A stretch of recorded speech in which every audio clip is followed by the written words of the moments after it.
In Britain this weekend, as we speak, there have been an unprecedented number of rallies, protests, marches and so on against immigration. Now, this is a massive backlash against years, really, where, and it's still going on, where people are silenced in Britain if they raise any questions about immigration. As I said before, they're immediately called a racist, and the police will knock on their door in the middle of the night because they said something on social media posts that they were uncomfortable about the number of illegal immigrants in the local hostel, and so on and so forth. Well, now the people of Britain seem to have had enough. There have been unprecedented number of protests across the country. Of course, you won't see this on most of the mainstream news. But here's one woman speaking up. Have a listen.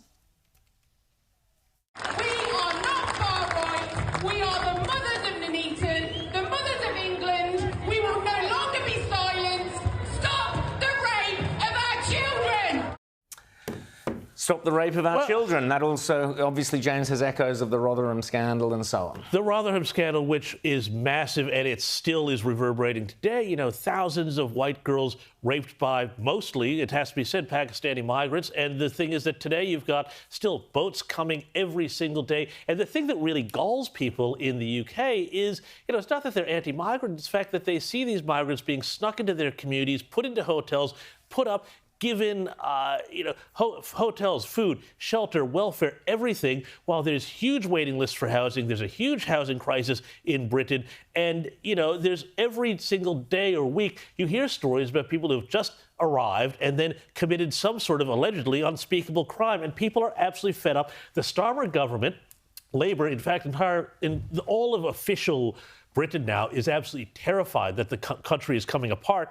And so instead of dealing with the problem, they've turned on the British people. This is just horrific for democracy. It's horrific for free speech. It's horrific for liberty. And, you know, this is the issue that is going to tear the country apart. It is why Reform is doing so incredibly well. Nigel Farage and Reform are doing so incredibly well in the polls. The Tories have been absolutely nowhere on this. Well, there's a task force now where they're going to be focusing purely on anti-immigration posts and speech. Great. This is their Keir Starmer government response to this is to censor and to clamp down on free speech, to make people scared, because you can post something that's entirely reasonable, not threatening, not inciting violence, and get a knock on your door with police asking you to explain what someone has deemed an offensive post. So that's happening. But in many ways, I think overall, when you look at the UK, certainly when you look at America,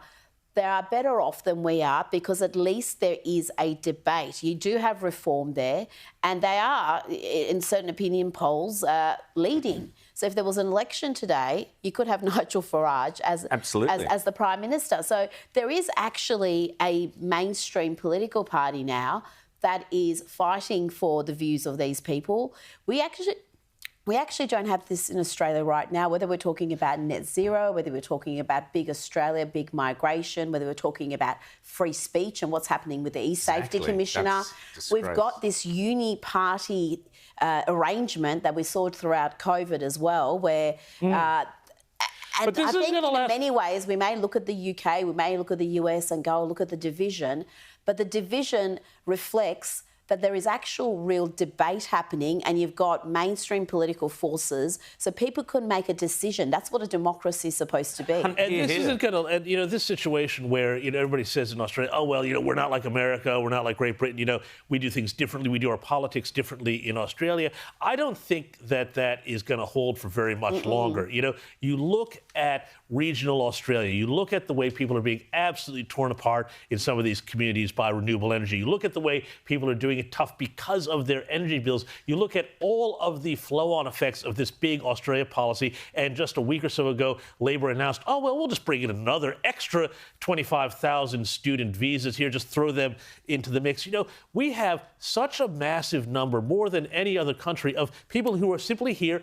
on student visas. People see that it's not just changing the housing market and, services and traffic, but also, there's a real change in the culture going on. You see what's happening in Canada with that. People are not going to stay silent about that forever. And, right now you've got the Liberals who aren't really saying anything.